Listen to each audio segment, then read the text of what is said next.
코스피 6,500 돌파 가시화, 그리고 하루 만에 23.64% 폭등한 인텔, 또 1,477원이라는 진짜 아찔한 환율. 청취자 여러분 안녕하세요. 오늘 심층 분석에서 다룰 이 세 가지 숫자가 겉보기엔 그냥 전혀 다른 행성의 뉴스 같잖아요. 네네. 올해 보면 완전 따로 노는 지표들이죠. 그렇죠. 그런데 이게 사실 2026년 대세 상승장 제2막이라는 하나의 거대한 흐름으로 완벽하게 연결되어 있습니다. 오늘 저희의 미션은 동명합니다. 지금 시장을 아주 뒤흔들고 있는 AI 패러다임 시프트랑 CPU 르네상스, 이 거대한 변화가 당장 여러분의 포트폴리오에 어떤 의미를 갖는지 그 숨겨진 맥락을 해독해보는 겁니다. 맞습니다. 사실 지금 시장은 그 표면적인 노이즈들 아래에서 엄청난 펀더멘털의 전환을 맞이하고 있거든요. 엄청난 전환이요? 네, 그동안 시장에 잔뜩 끼어있던 불확실성이라는 안개가 확 걷히면서 진짜 체력이 고스란히 드러나고 있는 아주 중요한 변곡점이라고 보시면 됩니다. 자, 이 부분부터 풀어보죠. 그 안개가 걷혔다는 비유 말이에요.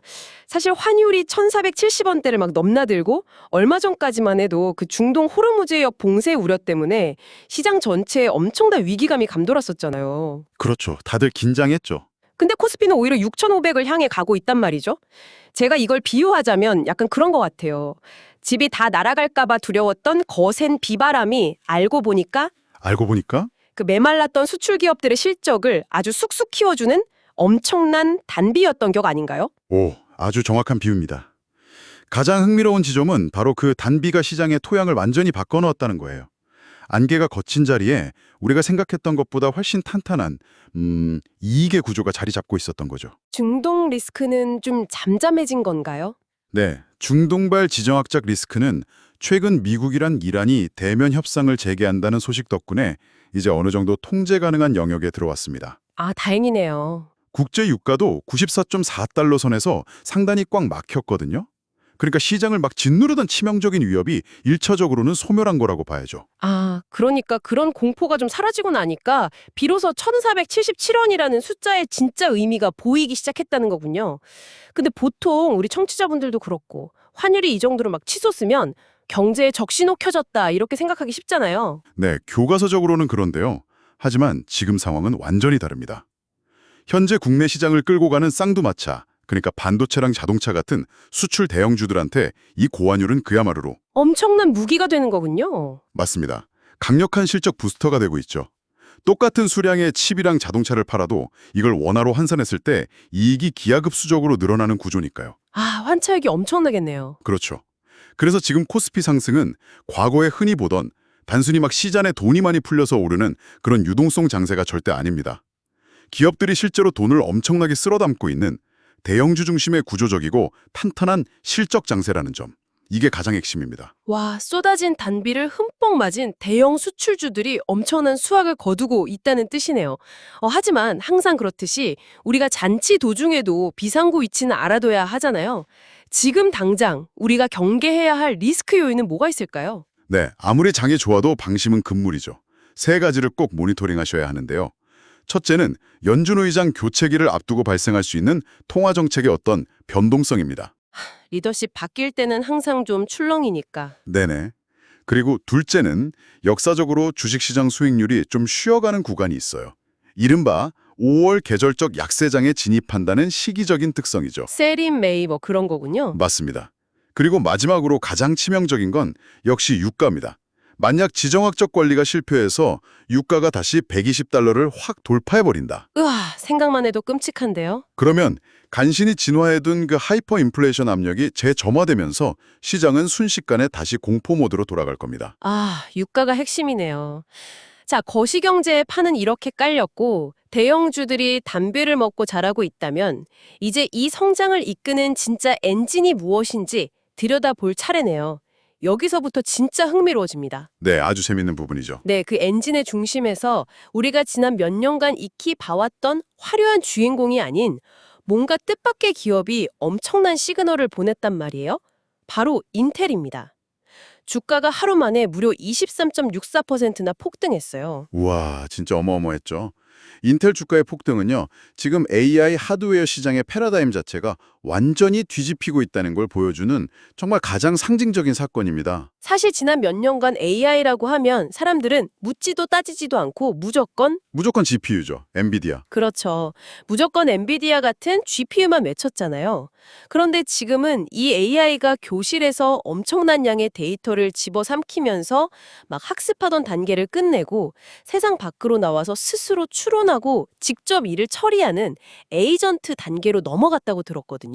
네네, 정확합니다. 제가 이걸 청취자분들 이해하기 쉽게 비유를 좀 해보자면 그동안은 책상에 딱 앉아서 미친 듯이 정보를 암기하던 천재 학생인 GPU가 스포트라이트를 막 받았는데 이제 막상 현업에 투입돼서 다반면의 실무를 논리적으로 척척 해내야 하는 상황이 오니까 예전에 조용히 묵묵히 논리 연산을 처리하던 모범생 CPU가 다시 쿨한 대세가 되었다. 뭐 이런 뜻인가요? 와, 비유가 진짜 찰떡이네요. 이 부분을 더 큰 그림과 연결해보면요.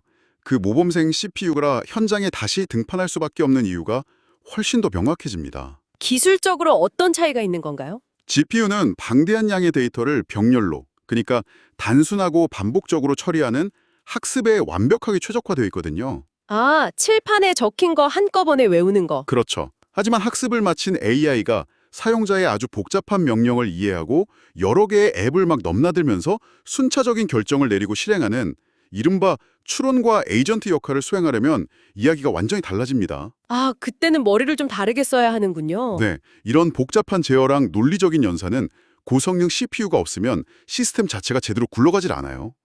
이게 바로 지금 시장이 주목하는 CPU의 르네상스, 즉 가치의 재평가 구간인 겁니다. 그렇다 해도 의문이 하나 생겨요. 왜 하필 그 수많은 기업 중에 인텔이었을까요? 제가 기사 보니까 테슬라와의 파트너십 이야기가 그 배경에 있던데요. 아, 그게 단순히 인텔이 CPU를 잘 만들어서 하루 만에 23%가 오른 게 아닙니다. 그럼 또 다른 이유가 있나요?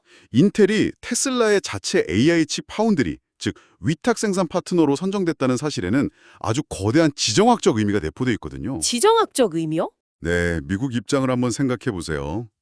글로벌 AI 패권을 쥐고 흔들어야 하는데 그러려면 칩의 설계뿐만 아니라 제조까지 무조건 미국 본토 안에서 다 해결하겠다는 아주 확고한 의지가 있는 겁니다. 아, 대만이나 다른 나라에 의존하지 않겠다. 바로 그겁니다. 인텔이 가진 미국 내 제조 기주로서의 전략적 가치, 그리고 공정 기술력이 마침내 시장에서 입증을 받은 거죠. 인텔이 그 거대한 미국 AI 패권 퍼즐의 가장 완벽한 조각이 된 겁니다. 와, 소름 돋네요. 그렇다면 이 거대한 패러다임 시프트 안에서 삼성전자나 SK 하이닉스 같은 우리 기업들의 위치는 어떻게 변하고 있는 건가요? 기존의 시장은 솔직히 이 두 회사를 컴퓨터 조립할 때 그냥 부품 대주는 단순 메모리 공급자 정도로 취급해온 경향이 있죠. 아, 서운하지만 그랬죠. 하지만 AI 기술 구조가 고도화되면서 고성능 메모리, CPU, GPU가 마치 하나의 유기적인 몸통처럼 딱 붙어서 움직여야만 제 성능이 나거든요. 이제 삼성전자랑 SK 하이닉스는 단순 하청업체가 아닙니다. 글로벌 AI 생태계를 최전선에서 같이 설계하고 구축하는 핵심 파트너로 위상이 격상된 거죠. 와, 파트너로요? 네. 이렇게 위상이 확 바뀌니까 그동안 한국 시장 특유의 디스카운트 요인에 막 짓눌려 있던 기업 가치가 본격적으로 재평가되는 리레이팅 국면에 진입한 겁니다. 듣고 보니까요. 당장 월요일에 장 열리자마자 반도체 주식을 막 쓸어 담아야 할 것 같은 조급함이 드는데요. 잠깐만요. 바로 그 지점에서 브레이크를 한번 살짝 밟으셔야 합니다. 브레이크요? 왜요? 지금 필라델피아 반도체 지수의 RSI, 그러니까 상대 강도 지수가 85에 도달했거든요. 무려 18거래를 연속 상승이라는 기록적인 폭등의 결과죠. 아, 85면 좀 높은 편인가요? 굉장히 높죠. 기술적으로 매우 뚜렷한 단기 과열 징후입니다.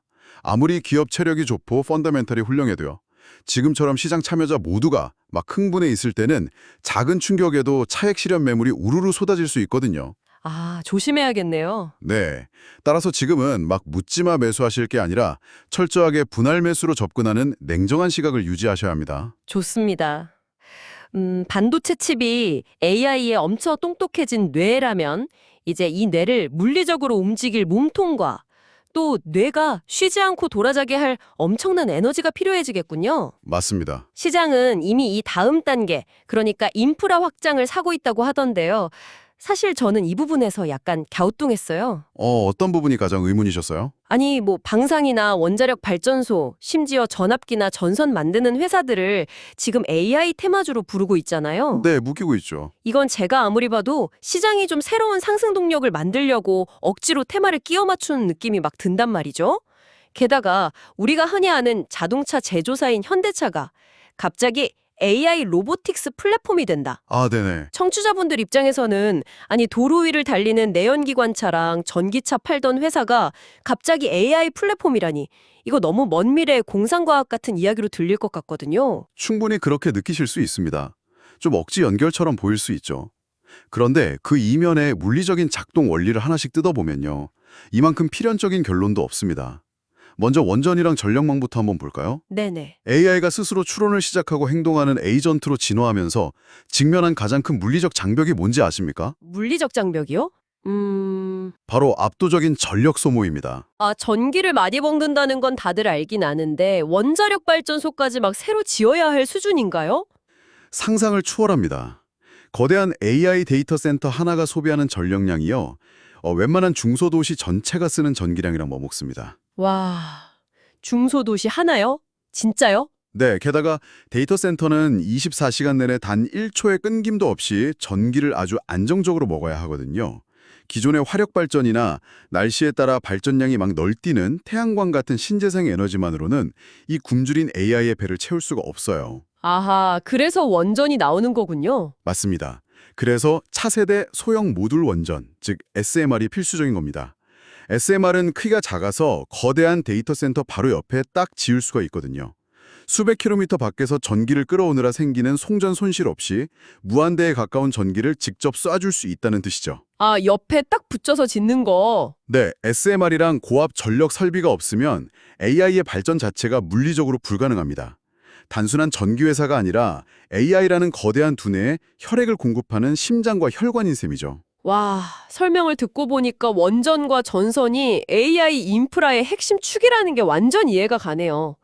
그렇다면 현대차의 그 로보틱스 플랫폼 전환, 이건 어떻게 봐야 합니까? 현대차가 인수한 보스턴 다이나믹스 아시죠? 거기서 만든 로봇 개나 휴머노이드 로봇 영상 다들 한 번쯤 보셨을 텐데요. 그 막 백덤블링하고 춤추는 로봇이요. 네, 맞아요. 조만간 이 회사의 기업 공개, 즉 IPO가 예정되어 있습니다. AI가 컴퓨터 모니터 속 그 소프트웨어의 세계를 벗어나서 실제 현실 세계에서 물건을 나르고 조립하는 물리적인 작업을 하려면 어떻게 해야 할까요? 당연히 로봇 같은 몸통이 필요하겠네요. 그렇죠. 아주 정교하게 움직이는 로봇이라는 몸통이 필요한 겁니다. 현대차는 이제 그냥 바퀴 달린 기계를 조립해서 파는 곳이 아니에요. 보스턴 다이나믹스의 로봇 하드웨어 제어 기술이랑 현대차의 자율주행 AI를 딱 결합해서 기계 스스로 상황을 인지하고 판단하고 움직이는 모빌리티 전체를 아우르는 회사가 되고 있는 겁니다. 그러니까 몸통과 뇌를 완벽하게 결합한다는 거군요. 그렇습니다. 그래서 이번 보스턴 다이나믹스의 IPO가 진짜 중요한 거예요. 시장에서 현대차의 몸값을 매기는 그 체급표 자체가 기존 전통 자동차 공장 수준에서 테크 기업으로. 최첨단 실리콘밸리 테크 기업 수준으로 완전히 수직 상승한다는 뜻이니까요. 단순한 사업 확장이 아니라 기업 가치를 평가하는 잣대 자체가 완전히 바뀌는 엄청난 촉매제가 될 겁니다. 그렇군요. 그리고 인프라 확장 관련해서 또 하나 흥미로운 섹터가 바로 2차 전지입니다. 사실 2차 전지 한동안 그 캐즘 우려, 그러니까 대중화전의 수요가 꺾이는 정체기 때문에 엄청 고전했잖아요. 네, 주주분들 마음고생 심하셨죠. 근데 여기서도 AI가 구원투수로 등판을 했더라고요. 네, 2차 전지는 전기차 수요 둔화로 낙폭이 굉장히 컸던 섹터였는데요. 방금 말씀드린 AI 데이터 센터의 전력 문제랑 맞물리면서 아예 새로운 돌파구가 열리고 있습니다. 바로 ESS, 에너지 저장 장치 덕분이죠. 전기를 저장해두는 거창한 배터리 말씀이시군요. 맞습니다. SMR이 아무리 전기를 잘 만들어내도요. 전력망을 안정적으로 쭉 유지하려면 남는 전기를 대량으로 저장해둘 거대한 배터리가 필수적이거든요. 데이터 센터용 ESS 수요가 그야말로 폭발적으로 증가하면서 전기차 캐즘의 빈자리를 훌륭하게 메우고 있는 거죠. 이제 막 새로운 수급 유입을 만들어내고 있는 초기 단계라고 보시면 됩니다. 자, 퍼즐 조각이 이제 완벽하게 맞춰졌습니다. 매크로 환경은 우호적인 단비를 뿌려주고 있고 AI 패러다임은 CPU 르네상스를 열었고요. 그리고 이 AI는 현실 세계로 뻗어나가면서 로봇, 에너지, 전력망을 블랙홀처럼 막 빨아들이고 있습니다. 네, 완벽한 요약이네요. 그래서 이 모든 게 우리에게 어떤 의미인가요? 그 지점에서 사실 투자자들의 가장 큰 고민이 시작되잖아요. 거시경제 흐름이랑 섹터별 호재는 알겠는데 당장 월요일 아침에 장이 딱 열리면 청취자 여러분은 정확히 어떤 스탠스를 취해야 합니까? 국내 야간 선물이 무려 1.36%나 오르면서 강력한 월요일 상승장을 예고하고 있던데요. 아마 많이들 고민되실 겁니다. 지수가 이미 오를 대로 올랐는데 지금이라도 따라가야 되나? 아니면 좀 쉬어가야 되나? 이렇게요. 하지만 현재 시장의 엄청난 에너지와 방향성을 고려할 때 뛰는 말에 올라타는 추세 추정 전략은 여전히 매우 유효합니다. 뛰는 말이에요. 무섭지 않을까요? 그렇죠. 다만 안장도 없이 맨몸으로 탈 수는 없겠죠. 반드시 안전장치를 단단히 마련한 바벨 전략이 필요합니다. 아, 양극단의 무게를 딱 두어서 균형을 잡는 바벨 전략 말씀이시군요. 구체적으로 어떤 포트폴리오로 구성해야 합니까? 포트폴리오를 두 개의 강력한 축으로 딱 압축하는 겁니다.